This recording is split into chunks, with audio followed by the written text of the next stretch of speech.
Subscribe now and press the bell icon. Never miss an update. Bharat मंडान, मैं इंद्री हल्का करनाल जिले हरियाणा से आया हूँ। सर, आप कब चले हो? मैं रात में चला था 12 बजे। पहले हम सिंधु बॉर्डर गए थे और उसके बाद हम यहाँ पर पहुँचे थे गाजियाबाद। सर, इससे पहले भी आप इस आंदोलन में जा रही थे या कल ही आप इस आंदोलन? इससे पहले भी मैं कई बार इस आंदोलन में आ चुका था, परंतु काम की वजह से मैं जाता रहता था। परंतु जैसे ही राज टकैत जी के बारे में वीडियो चली तो हम सब भावुक हो गए और इस आंदोलन के लिए निकल पड़े। तो आज आप कब तक पहुँचे?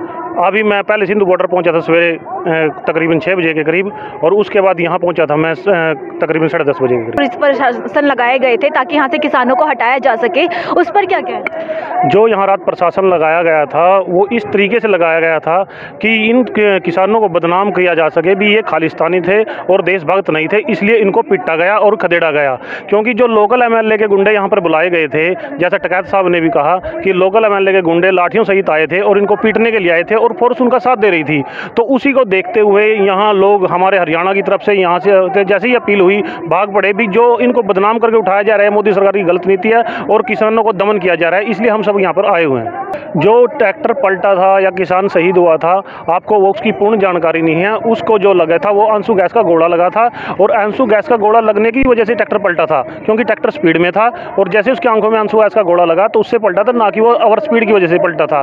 और जो किसानों को दमन करने के लिए जैसे आपने देखा होगा वीडियो में, ट्रैक्टरों के टायर फाड़े गए, वो फाड़े गए, ये इसलिए थे जहां पर 7 जो जगह पर शांतिपूर्ण चल रहा था वहां टायर फाड़े गए, और जहां 2 जगह पर हमला हुआ, किसानों का एक दूसरे के साथ झड़प भी हुई पुलिस के साथ, वहां का मेन कारण रहा उनका जो रूट था उनको सही रूट नहीं दिया गया था, और जो रूट पर जाना था उस रोड पर सरकार ने बैरिकेड लगा दिए थे, और जो रास्ता खोल लगाया था वो सीधा लाल किले की तरफ खोल लगाया था। तो ये तो एक सरकार की चाल थी कि लोगों को बदनाम किया जाए, इस किसान आंदोलन को बदनाम किया जाए।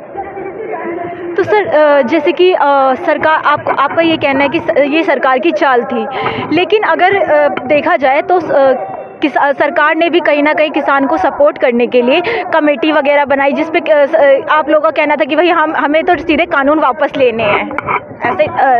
तो उस पर आप क्या कहेंगे कि मतलब कहीं ना कहीं सरकार भी आप लोगों को मतलब थोड़ा तो झुक ही रही थी, लेकिन ये जो भी मतलब अचानक से जो पुलिस फोर्स वगैरह लगाई गई तो 26 जनवरी की थोड़ा हिंसा होने के बाद ही लगाई गई ना सर? जो ये पुलिस फोर्स लगाई है, मैं ये मानता हूँ कि ये कहते हैं आप हिंसा की वजह से लगाई गई है, परंतु ये हिंसा की वजह से नहीं लगाई है, ये इस आंदोलन का दमन करने के लिए लगाई गई है भी ताकि इस आंदोलनकारियों को उठाया जा सके। आज से पहले, इस 26 जनवरी से पहले अगर इन किसानों को उठाती तो उनको ये था भी लोग हमारे खिलाफ हो जाएंगे, हमारा वोट बैंक सड़ जाएगा, परंतु उन्होंने झूठी राष्ट्रपति दिखाने के लिए, अपने आप को सच्चा राष्ट्रपति दिखाने के लिए सोचा कि अब इनको उठा दो, अब हम राष्ट्रभक्त बन जाएंगे और ये खालिस्तानी बन जाएंगे, और इनको उठाने की कोशिश की।